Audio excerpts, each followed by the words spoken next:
Bab 4. Meyakini kemampuan diri sendiri. Memvisualisasikan dan percaya pada pencapaian hasrat. Langkah kedua, menjadi kaya. Keyakinan adalah kimia utama pikiran. Ketika keyakinan digabungkan dengan pemikiran, alam bawah sadar akan langsung menangkap getaran tersebut dan menerjemahkannya menjadi wujud spiritual serta mentransmisikannya menjadi kecerdasan tak terbatas.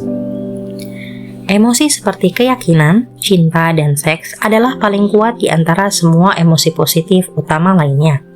Ketika dicampur, ketiganya akan menciptakan efek mewarnai getaran ide dengan cara sedemikian rupa sehingga getaran tersebut langsung mencapai alam bawah sadar. Di situ, getaran tersebut diubah menjadi wujud spiritualnya. Satu-satunya bentuk yang merangsang respons dari kecerdasan tak terbatas. Sebelumnya, Napoleon Hill menggunakan dua istilah, keyakinan dan kecerdasan tak terbatas, yang mungkin sama-sama memiliki konotasi religius yang tidak disengaja. Bab berikut akan mendefinisikan makna istilah tersebut sesuai dengan caranya digunakan oleh Hill pada bab-bab setelah ini. Dalam dunia modern, kata keyakinan nyaris bermakna sama dengan kepercayaan religius yang mungkin bukan maksud Hill. Keyakinan yang dimaksud di sini bermakna memiliki kepercayaan diri dan rasa percaya yang kukuh bahwa kita bisa melakukan sesuatu. Dan supaya bisa meyakini diri sendiri seperti yang Hill maksud, Anda benar-benar harus meyakini diri Anda sejak dari alam bawah sadar. Apabila ada keraguan dalam benak Anda atau Anda hanya pura-pura percaya, pasti tidak akan berhasil karena alam bawah sadar Anda tahu Anda ragu. Kalau tidak memiliki kepercayaan diri 100%, kalau belum yakin sepenuhnya, Anda tidak punya keyakinan. Hill menggunakan istilah kecerdasan tak terbatas untuk mengidentifikasi bagian dari pikiran manusia serta proses berpikir yang menghasilkan firasat, wawasan, dan lompatan logika. Konsep Hill memiliki kemiripan dengan yang disebut oleh psikolog Carl Jung sebagai ketidaksadaran kolektif dan juga sangat mirip dengan istilah bekerja dalam kondisi mengalir atau berada dalam situasi berkonsentrasi penuh yang digunakan para psikolog kontemporer. Kecerdasan tak terbatas akan didiskusikan lebih mendalam pada bab-bab selanjutnya. Hill juga menggunakan istilah lain, pikiran bawah sadar, yang harus kita bahas sebelum melanjutkan bab ini. Walaupun ada banyak sudut pandang berbeda, secara umum ilmu psikologi modern berkembang dari karya-karya para pelopor seperti Sigmund Freud dan Carl Jung. Mereka sama-sama percaya bahwa pikiran manusia bekerja pada level sadar dan tidak sadar. Bagaimanapun, mereka berbeda pendapat tentang peran alam bawah sadar dan pengaruhnya pada sikap dan tindakan. Lewat penelitiannya, Napoleon Hill mengembangkan sebuah teori tentang kesadaran dan ketidaksadaran yang sangat mirip dengan pandangan aliran Jung. Berikut penjelasan dasar dari pandangan Hill. Pikiran sadar. Pikiran sadar Anda menerima informasi lewat 5 indera: penglihatan, penciuman, perasa, pendengaran, dan peraba. Pikiran sadar Anda memonitor apa saja yang dibutuhkan untuk bisa berpikir dan beraktivitas, sekaligus menyaring apa saja yang tidak dibutuhkan. Pikiran sadar Anda dan apa yang disimpan oleh memori adalah kecerdasan yang Anda gunakan untuk berpikir, menalar, dan menyusun rencana. Pikiran bawah sadar. Alam bawah sadar memiliki akses ke semua informasi yang diterima alam sadar, tapi menalarnya dengan cara berbeda. Pikiran bawah sadar mempersepsi segalanya secara harfiah, tidak membuat penilaian, tidak menyaring, dan tidak melupakan semua informasi. Anda tidak bisa memerintah pikiran sadar Anda masuk dan menyelami pikiran bawah sadar. Bagaimanapun, dalam situasi tertentu, kalau mengakar dengan sangat kuat, semua fakta dan ide yang terlupakan dan selalu tersimpan di alam bawah sadar ini bisa memengaruhi sikap serta tindakan Anda. Cara mengembangkan keyakinan. Pernyataan berikut sangatlah penting untuk bisa memahami pentingnya autosugesti dalam mengubah hasrat menjadi wujud fisik dan uang, yakni keyakinan adalah pola pikir yang bisa dibangkitkan atau diciptakan lewat afirmasi atau mengulang-ulang instruksi ke alam bawah sadar dengan menerapkan prinsip autosugesti. Pengulangan afirmasi sama seperti memberikan perintah pada pikiran bawah sadar kita, dan itulah satu-satunya metode yang sudah ada untuk meningkatkan emosi keyakinan penuh bahwa kita bisa melakukan sesuatu secara sukarela. Sebagai ilustrasi, ambil contoh Anda yang sedang membaca buku ini. Anda ingin memiliki kemampuan mengubah dorongan hasrat yang terwujud menjadi nyata dalam bentuk uang misalnya. Dengan mengikuti instruksi yang akan diberikan pada bab selanjutnya tentang autosugesti dan pemikiran bawah sadar, Anda akan mempelajari teknik-teknik untuk meyakinkan pemikiran bawah sadar bahwa Anda percaya Anda akan menerima apa yang Anda minta. Pikiran bawah sadar Anda akan bertindak atas dasar kepercayaan tersebut dan memantulkannya kembali dalam bentuk keyakinan, diikuti dengan sederet rencana yang jelas untuk menggapai apa yang Anda hasratkan. Keyakinan akan diri dan kemampuan Anda adalah pola pikir yang bisa dikembangkan sesuka hati jika Anda telah menguasai ke-13 prinsip dalam buku ini. Pasalnya, keyakinan adalah pola pikir yang akan berkembang secara alami dalam diri jika Anda menggunakan dan menerapkan prinsip-prinsip tersebut. Emosi atau porsi perasaan dalam pikiran adalah sumber vitalitas, hidup, dan tindakan dari pemikiran kita. Emosi-emosi seperti keyakinan, cinta, dan seks akan semakin memperkuat tindakan kita jika dicampur dengan dorongan pemikiran. Semua pemikiran yang telah diterjemahkan secara emosi, diperkaya oleh perasaan, dan dicampur dengan keyakinan, kepercayaan penuh akan kemampuan diri sendiri akan bisa diwujudkan secara fisik. Bagaimanapun, bukan hanya dorongan pemikiran yang bisa diperkaya keyakinan, melainkan semua emosi, termasuk emosi negatif sekalipun. Artinya, pemikiran bawah sadar juga akan menerjemahkan bentuk fisik dari dorongan pikiran yang bersifat buruk dan merusak, bukan hanya yang bersifat membangun. Pernyataan berikut dibuat oleh kriminolog ternama sebagai ilustrasi. Ketika manusia pertama kali berhadapan dengan tindak kriminal, mereka membencinya. Jika terus-menerus terpapar kriminalitas, mereka akan terbiasa dan bisa menghadapinya. Kalau cukup lama terpapar, pada akhirnya mereka akan merangkul dan bahkan bisa dipengaruhi oleh hal itu. Itu sama dengan mengatakan bahwa dorongan pikiran negatif bisa berulang kali disampaikan ke pikiran bawah sadar sampai akhirnya diterima dan menjadi dasar tindakan yang didorong oleh pikiran bawah sadar. Setelah itu, pikiran bawah sadar menerjemahkan dorongan tersebut menjadi perwujudan fisiknya, apapun prosedur paling praktis yang tersedia.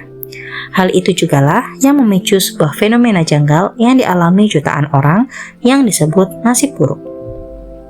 Ada jutaan orang yang percaya mereka sudah ditakdirkan hidup miskin dan gagal akibat dirundung sesuatu yang mereka sebut nasib buruk, yang menurut mereka tak bisa mereka kendalikan. Namun kenyataannya, merekalah yang menciptakan nasib buruk mereka sendiri karena kepercayaan negatif tentang nasib buruk ini akan ditangkap oleh alam bawah sadar dan diterjemahkan ke dalam bentuk fisik. Kepercayaan atau keyakinan Anda adalah elemen yang menentukan tindakan alam bawah sadar Anda. Sekali lagi, izinkan saya menegaskan bahwa Anda akan diuntungkan bila bisa menyampaikan hasrat apapun ke alam bawah sadar Anda yang nantinya akan diterjemahkan ke dalam bentuk fisik atau uang. Jika Anda berharap atau yakin bahwa itu memang bisa terjadi. Alam bawah sadar akan mengubah semua keyakinan atau kepercayaan ke dalam bentuk fisiknya dengan cara yang paling mudah dan praktis yang memungkinkan. Pada titik ini, Anda juga harus tahu bahwa berkat cara kerja alam bawah sadar yang sedemikian rupa, tidak ada satupun hal yang bisa menghentikan Anda dari membohongi alam bawah sadar dengan memberi instruksi lewat autosugesti. Itulah yang saya lakukan waktu saya berbohong pada alam bawah sadar anak saya. Agar kebohongan itu menjadi realistis saat Anda menyampaikannya ke pikiran bawah sadar, Anda harus merasa seolah sudah memiliki hal material yang Anda inginkan itu. Teori kontemporer tentang motivasi sepakat bahwa alam bawah sadar tidak bisa membedakan antara kenyataan dan imajinasi yang dibayangkan secara jelas. Salah satu penelitian yang paling sering dikutip untuk mendukung konsep ini dilakukan pada sekelompok pemain basket. Para pemain ini dibagi menjadi 3 kelompok dan anggota masing-masing tim diuji berdasarkan kemampuan mereka membuat 3 kali lemparan bebas. Masing-masing tim kemudian dipisah selama periode waktu tertentu dan diberi serangkaian instruksi. Mereka diberitahu bahwa instruksi itu bisa meningkatkan kemampuan mereka. Salah satu tim diinstruksikan untuk berlatih mencetak skor setiap hari secara rutin. Tim kedua diinstruksikan untuk tidak berlatih sama sekali selama periode waktu itu, bahkan tidak boleh memikirkan basket sama sekali. Tim ketiga juga diinstruksikan untuk tidak berlatih, tapi diminta membayangkan secara mendetail proses mencetak skor. Pada akhir eksperimen, tim-tim itu diuji lagi. Tim yang diminta berhenti berlatih menunjukkan penurunan kemampuan. Tim yang diminta berlatih menunjukkan peningkatan kemampuan yang signifikan. Dan tim yang tidak berlatih tapi membayangkan mencetak skor menunjukkan peningkatan kemampuan yang nyaris setara dengan mereka yang berlatih setiap hari.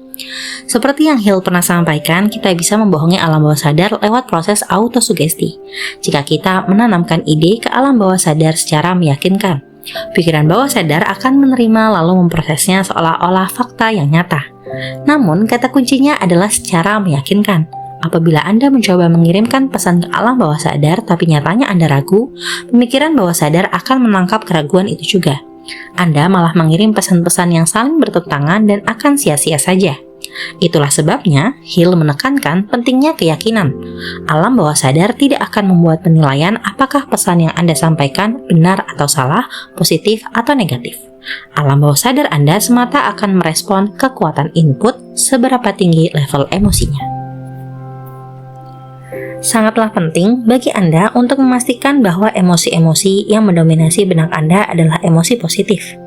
Akan tetapi, keyakinan pada diri sendiri tidak lahir hanya dari membaca instruksi. Karena sekarang sudah paham teorinya, Anda harus mulai mengaplikasikannya. Dengan bereksperimen dan berlatih, Anda akan mengembangkan kemampuan menggabungkan keyakinan dengan semua pesan perintah yang Anda berikan ke alam bawah sadar diri Anda. Saat yakin akan kemampuan Anda bisa memberikan instruksi pada alam bawah sadar yang akan diterima dan ditindaklanjuti secara langsung. Jika pikiran Anda didominasi emosi positif, akan muncul pola pikir yang dikenal dengan keyakinan. Keyakinan pada diri Anda adalah kondisi pikiran yang bisa dirangsang oleh autosugesti.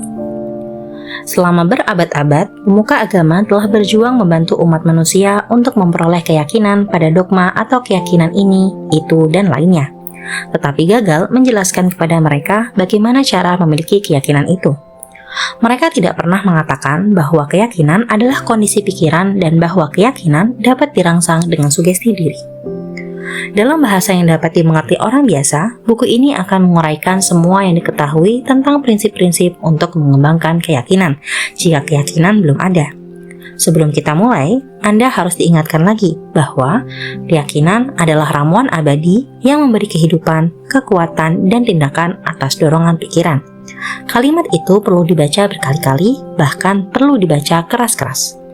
Keyakinan adalah titik awal semua akumulasi kekayaan. Keyakinan adalah dasar dari semua keajaiban dan misteri yang tidak dapat dijelaskan secara ilmiah. Keyakinan adalah satu-satunya obat penawar atas kegagalan. Keyakinan adalah elemen yang, jika dicampur dengan hasrat, akan membuka komunikasi langsung dengan kecerdasan tak terbatas. Keyakinan adalah elemen yang mengubah getaran pikiran biasa yang diciptakan benak manusia menjadi wujud spiritualnya. Keyakinan adalah satu-satunya jalan untuk memanfaatkan kecerdasan tak terbatas. Keajaiban sugesti diri. Fakta bahwa pada akhirnya orang akan mempercayai apapun yang ia ulangi terus-menerus, baik pernyataan tersebut benar maupun salah, adalah fakta yang sudah diketahui dengan baik. Jika seseorang terus-menerus berbohong, kebohongan tersebut pada akhirnya akan diterima sebagai sebuah kebenaran. Bahkan, kebohongan tersebut akan dipercayai sebagai sebuah kebenaran.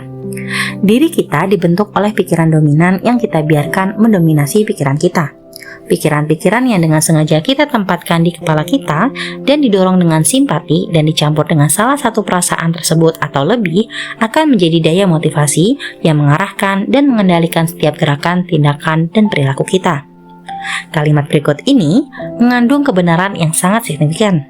Pikiran-pikiran yang dicampur dengan salah satu perasaan atau emosi tersebut akan menciptakan daya magnetis yang akan menarik pikiran-pikiran sejenis atau yang berhubungan. Sebuah pikiran yang termagnetkan dengan emosi dapat dibandingkan dengan sebutir benih yang ketika ditanam di tanah yang subur, berkecambah, tumbuh, dan menjadi jutaan benih sejenis. Pikiran manusia senantiasa menarik vibrasi yang selaras dengan vibrasi yang mendominasi pikiran manusia. Segala pikiran, ide, rencana, atau tujuan yang ada dalam pikiran seseorang menarik sekelompok kerabat. Tambahkan kerabat-kerabat ini kekuatannya sendiri, maka hal itu akan tumbuh sampai pikiran, ide, rencana, atau tujuan tersebut menjadi pemotivasi dominan orang yang kepalanya menampung pikiran tersebut. Sekarang, mari kita kembali dari awal. Bagaimana cara menanam benih asli sebuah ide, rencana, atau tujuan dalam pikiran? Jawabannya, ide, rencana, atau tujuan apapun dapat ditanam dalam kepala lewat pengulangan pikiran. Inilah sebabnya Anda diminta menuliskan pernyataan tujuan utama atau sasaran pokok pasti Anda, memasukkannya ke memori, dan mengulanginya dalam kata-kata yang jelas hari demi hari sampai vibrasi suara tersebut mencapai pikiran bawah sadar Anda. Kita menjadi seperti sekarang ini karena pikiran yang kita biarkan mendominasi benak kita. Kalau mau, Anda bisa dengan mudah menetapkan hati untuk membuang pengaruh lingkungan yang tidak menguntungkan dan membangun kehidupan Anda sendiri. Sebagai contoh, ketika mengamati kelebihan dan kekurangan mental, Anda mungkin menemukan bahwa kelemahan terbesar Anda adalah kurang rasa percaya diri. Kelemahan ini harus segera diatasi dan keraguan diterjemahkan menjadi keberanian lewat bantuan prinsip autosugesti. Penerapan prinsip ini dapat dilakukan lewat pengaturan secara sederhana impuls pikiran positif yang dinyatakan dalam tulisan, mengingat dan mengulanginya sampai impuls-impuls tersebut menjadi bagian perangkat kerja kemampuan bawah sadar pikiran Anda. Berikut contoh untuk seseorang yang tujuan pastinya adalah mengatasi kurangnya rasa percaya diri. Rumus percaya diri. 1. Saya tahu saya mampu mewujudkan tujuan pasti dalam hidup saya. Oleh karena itu, saya menuntut dari diri saya tindakan yang tekun dan berkesinambungan dalam usaha mewujudkannya. Dan saya di sini dan sekarang berjanji akan melakukan hal tersebut.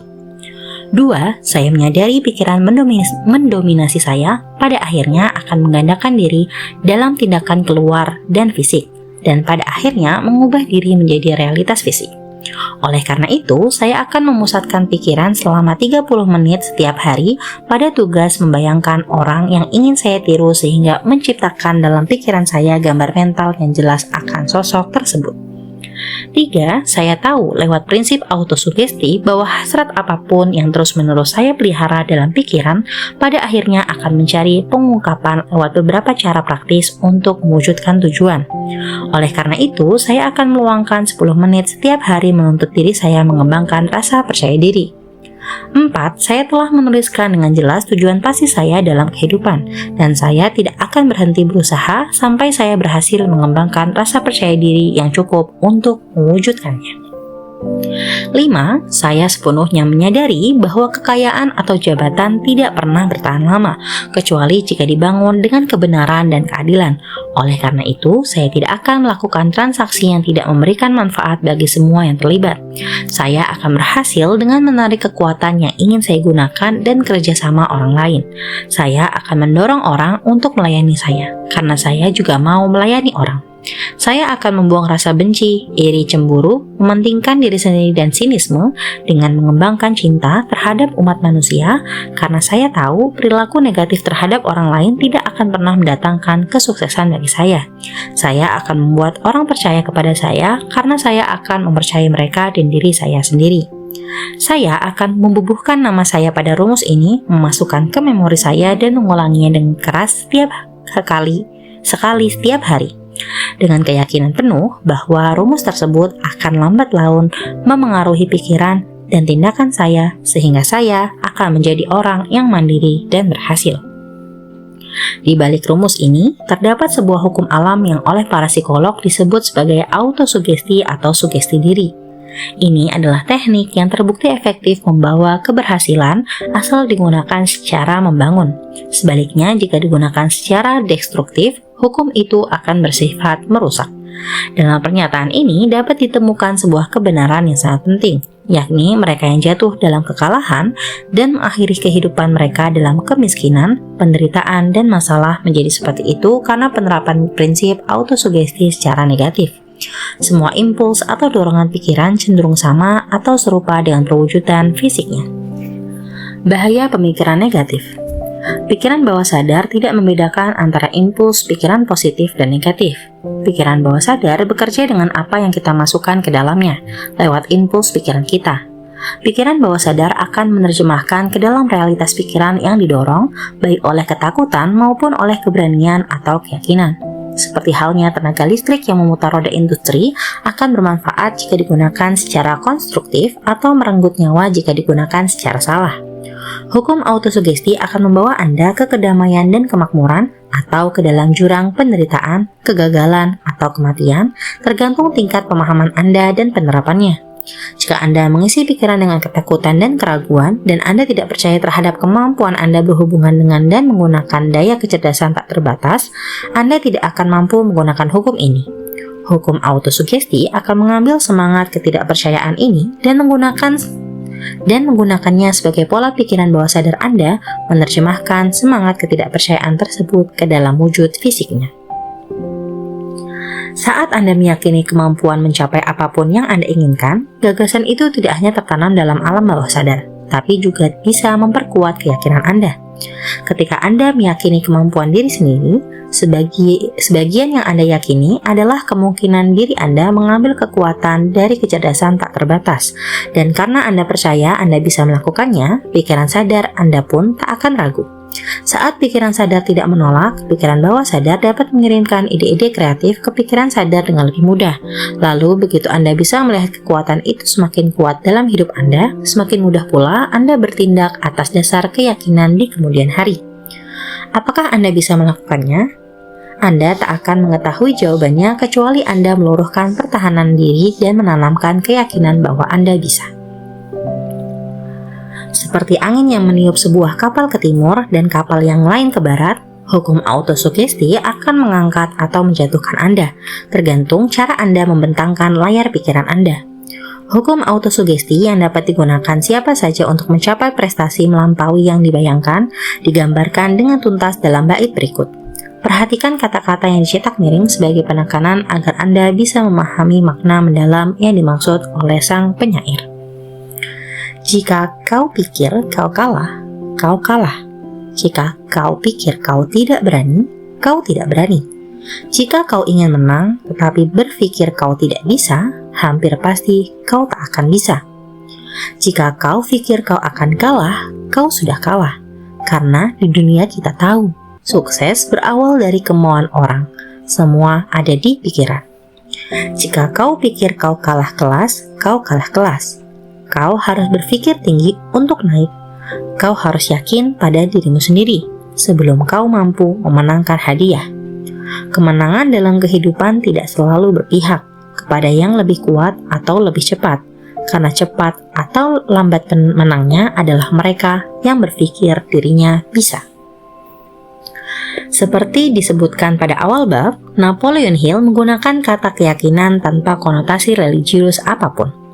Bagaimanapun mustahil bagi Hill untuk menulis bab ini tanpa menyinggung kekuatan dari keyakinan religius. Maka dari itu, pada dua paragraf berikut di mana Hill membahas Yesus dan Mahatma Gandhi sebagai contoh kekuatan keyakinan, ia merujuk ke keyakinan pribadi kedua tokoh itu. Keyakinan penuh pada kepercayaan yang ditampilkan Yesus dan keyakinan bulat serta kepercayaan Gandhi atas hal yang diperjuangkannya. Dalam cara itu, mereka berdua sungguh menunjukkan gabungan antara impuls pikiran dan keyakinan. Apabila Anda menginginkan bukti dari kekuatan keyakinan, coba telaah pencapaian para pria dan wanita yang telah berhasil menerapkannya. Yang menempati bagian atas daftar adalah warga Nazaret. Dasar dari kekristenan adalah keyakinan, tak peduli sebanyak apa kesalahan interpretasi atau penyelewengan makna yang terjadi. Gabungan dan substansi dari pengajaran serta pencapaian Yesus Kristus yang mungkin diinterpretasikan sebagai mukjizat tidak kurang dan tidak lebih adalah keyakinan. Jika ada fenomena seperti mukjizat yang terjadi, satu-satunya yang memungkinkan hal itu adalah pola pikir yang dikenal sebagai keyakinan. Mari kita pertimbangkan kekuatan keyakinan seperti yang ditunjukkan oleh orang yang sangat terkenal di dunia, Mahatma Gandhi dari India. Gandhi lebih kuat dibanding siapapun yang hidup pada zamannya, bahkan meskipun ia tidak memiliki alat-alat tradisional untuk merebut kekuasaan seperti uang, kapal perang, tentara, dan persenjataan. Gandhi tidak punya uang, rumah, atau bahkan pakaian, tetapi ia punya kekuasaan. Bagaimana ia mendapatkan kekuasaan tersebut? Ia menciptakan kekuasaan lewat pemahamannya akan prinsip-prinsip keyakinan serta lewat kemampuannya mencakok keyakinan tersebut ke benak 200 juta pengikutnya. Gandhi berhasil memaksimalkan kekuatan memengaruhi 200 juta orang untuk berkoalisi dan bergerak bersama-sama sebagai satu pikiran. Kekuatan apa di dunia selain keyakinan yang mampu mewujudkan hal tersebut? Bagaimana suatu pikiran membangun kekayaan? Meskipun inti kisah berikut tidak hanya tentang keyakinan dan tidak menyebutkan autosugesti atau pikiran bawah sadar, Napoleon Hill mengikut sertakan cerita itu dalam semua edisi Think and Grow Rich. Bahkan seperti yang disampaikan Hill, kisah ini mengilustrasikan setidaknya 6 dari 13 prinsip kesuksesan. Namun intisarinya adalah tentang keyakinan. Bila sang tokoh utama Charles M. Schwab tidak menggabungkan ide besarnya dengan keyakinan bulat dan pasti bahwa ia bisa mewujudkannya, seluruh sejarah dunia bisnis Amerika akan berbeda. Peristiwa yang dipilih untuk mengilustrasikan hal tersebut terjadi pada 1900 ketika United States Steel Corporation sedang dibentuk. Sambil membaca kisahnya, ingatlah fakta-fakta penting ini dan Anda akan mengerti bagaimana ide diubah menjadi kekayaan yang luar biasa. Pertama, perusahaan raksasa United States Steel Corporation lahir dalam pikiran Charles M. Schwab dalam bentuk ide yang ia ciptakan lewat imajinasinya. Kedua, ia menggabungkan keyakinan dengan idenya. Ketiga, ia merumuskan sebuah rencana untuk mentransformasikan idenya menjadi realitas fisik dan keuangan. Keempat, ia melaksanakan rencananya dengan sebuah pidato terkenal di University Club.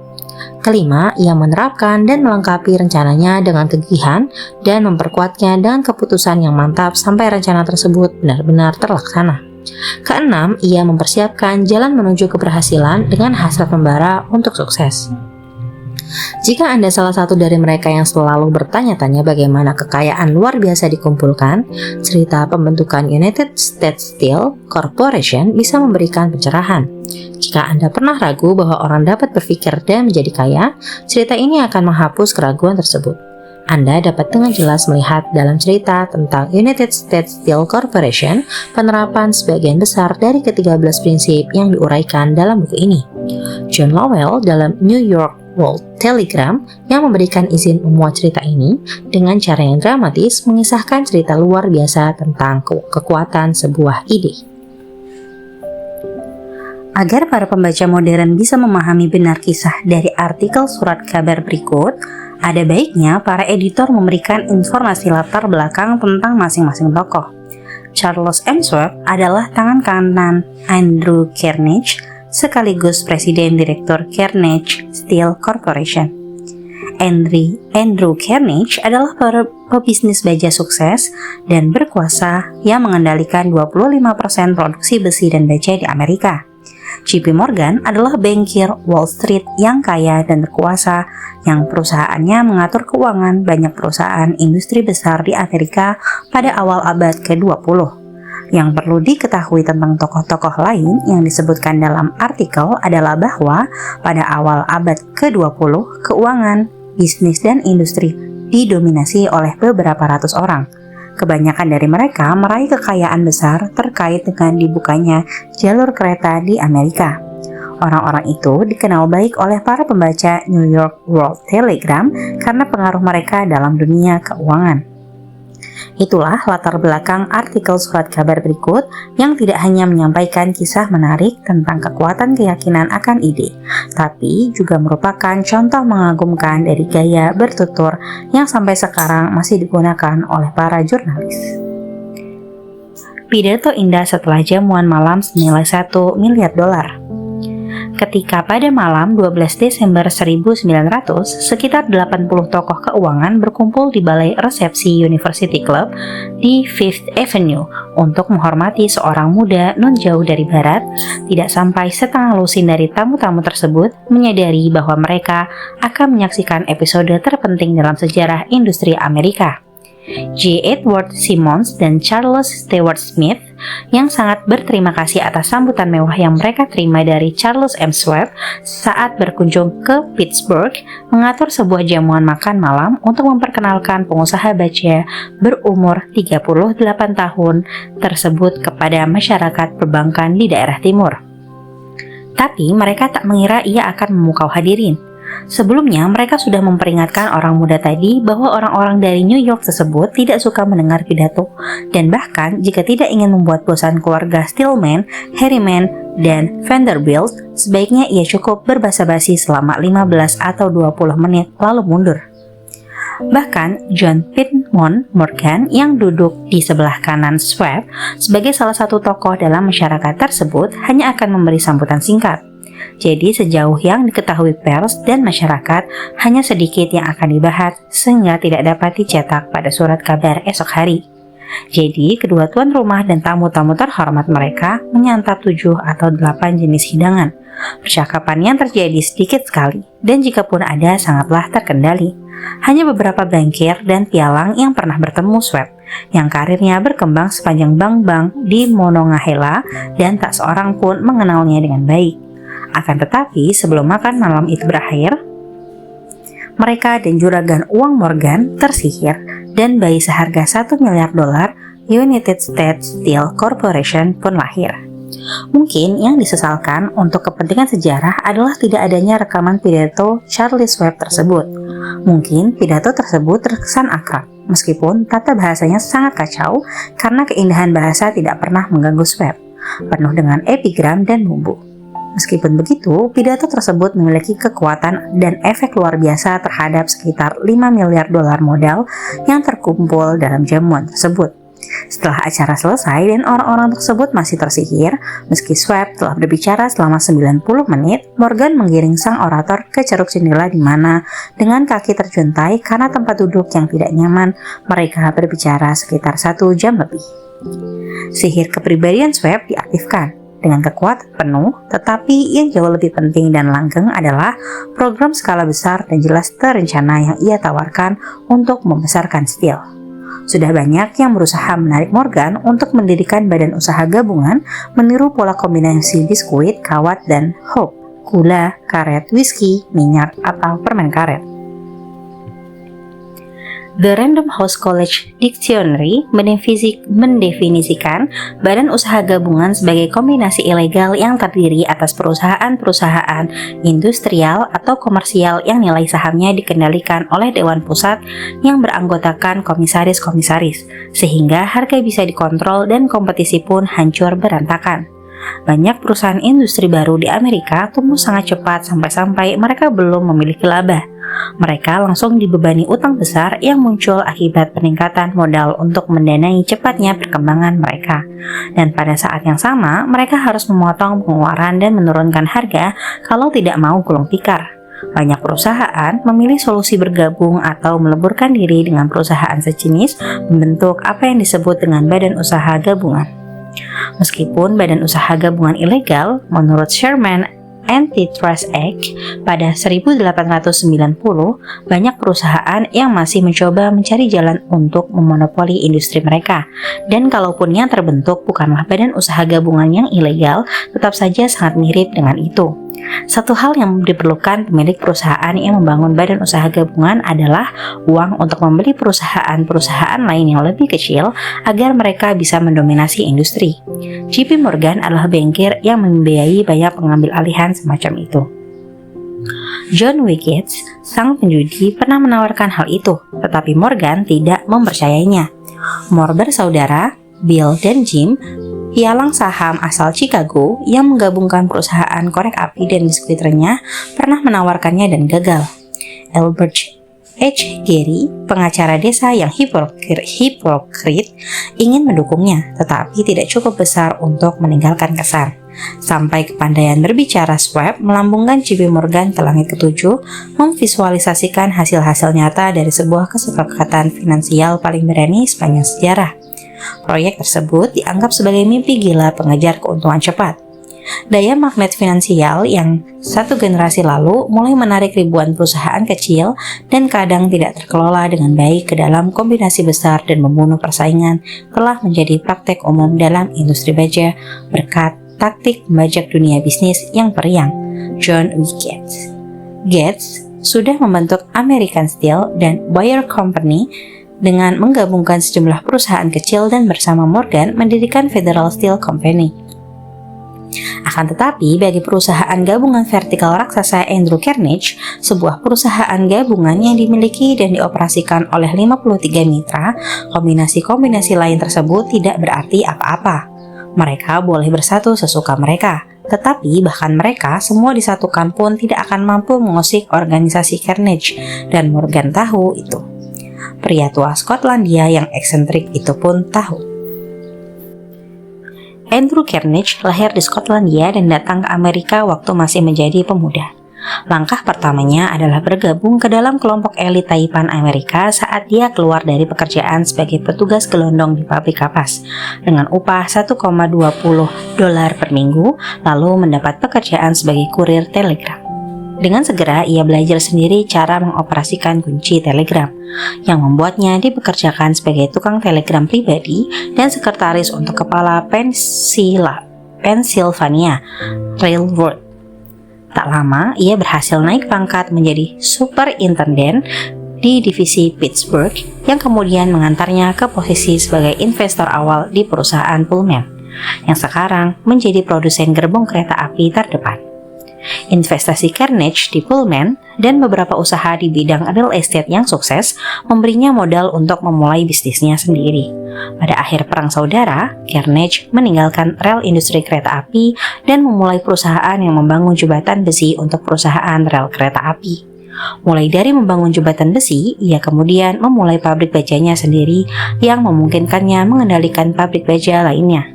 Ia kemudian membuat perusahaan ladang batu bara milik sendiri untuk memasok pabrik peleburannya, mendirikan perusahaan kapal dan jalur rel untuk mengangkut biji dan batu bara. Karena integrasi perusahaan Carnegie vertikal dan karena ia menggunakan metode manufaktur termuktahir, ia mampu menjual baja bermutu tinggi dengan harga terendah. Ia berhasil menjatuhkan harga baja dari $140 per ton menjadi $20 per ton.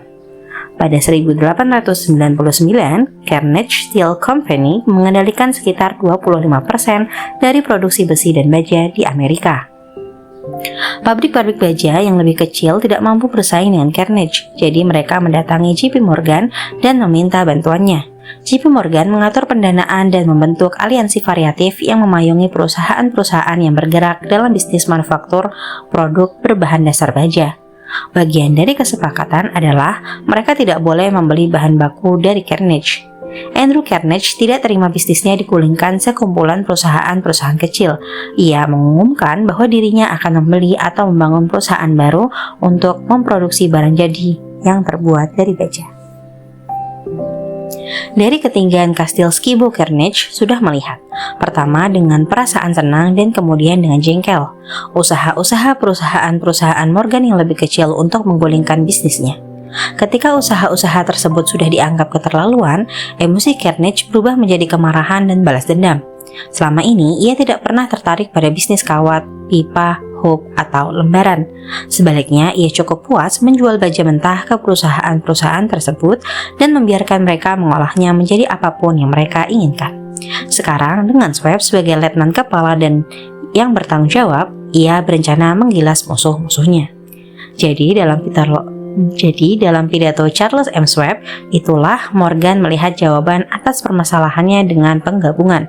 Suatu badan usaha gabungan tanpa Carnegie, raksasa terbesar, sama sekali bukanlah usaha gabungan. Digambarkan seorang penulis sebagai puding plum tanpa buah plum. Pidato Schwab pada malam 12 Desember 1900 itu tak diragukan lagi menimbulkan penafsiran.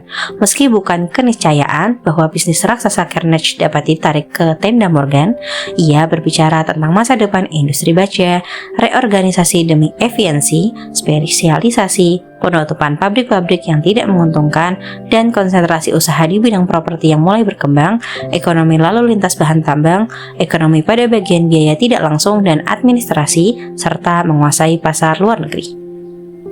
Lebih dari itu, ia mengatakan kepada para pembajak tersebut di mana letak kesalahan mereka selama ini. Tujuan mereka katanya adalah menciptakan monopoli, menaikkan harga, dan menghasilkan dividen yang gemuk untuk mereka sendiri dengan cara yang tidak layak. Schwab sangat menentang sistem ini. Sempitnya wawasan kebijakan semacam itu, katanya kepada para pendengarnya, adalah karena kebijakan tersebut membatasi pasar dalam sebuah era ketika segala sesuatu menuntut perluasan. Ia berargumen bahwa dengan menurunkan harga baja, sebuah pasar yang terus berkembang akan lahir. Akan ada lebih banyak permintaan akan baja dan pangsa yang cukup besar dalam perdagangan dunia akan dikuasai. Sebenarnya, meski tidak menyadarinya, Schwab adalah pendukung teori produksi massal modern.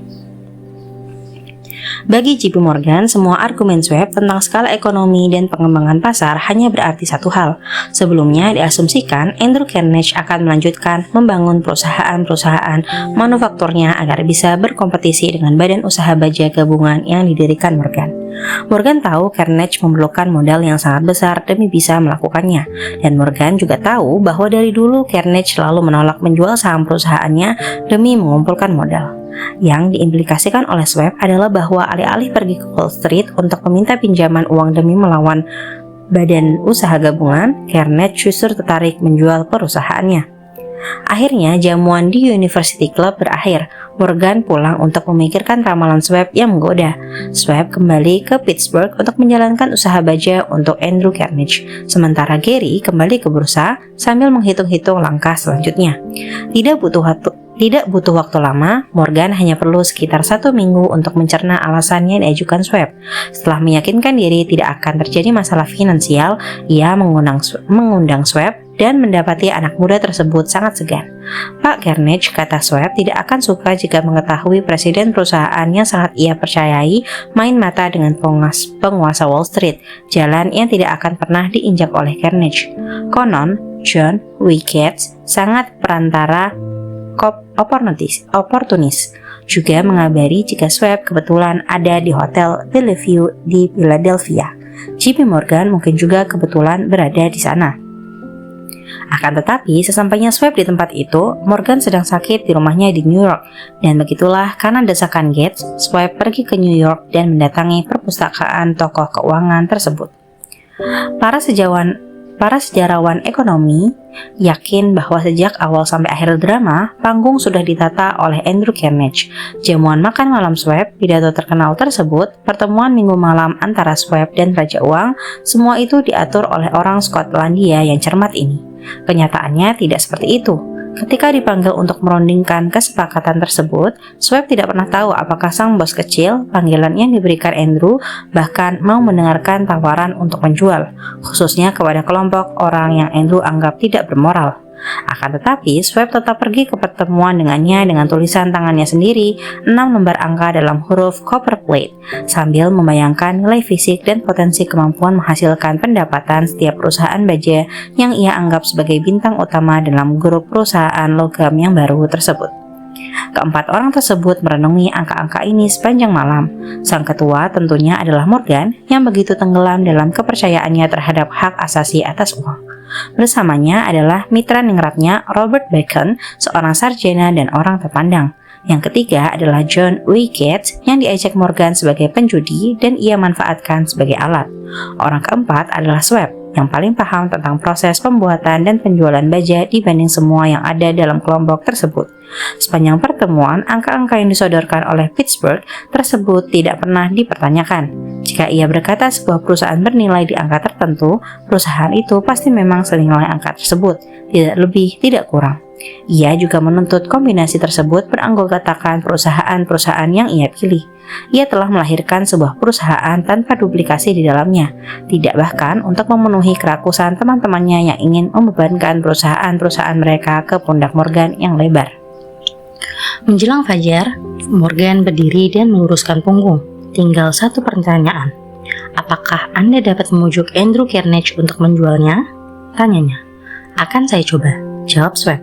Kalau Anda dapat membujuknya, akan saya urus sisanya. kata Morgan. Sejauh ini lancar.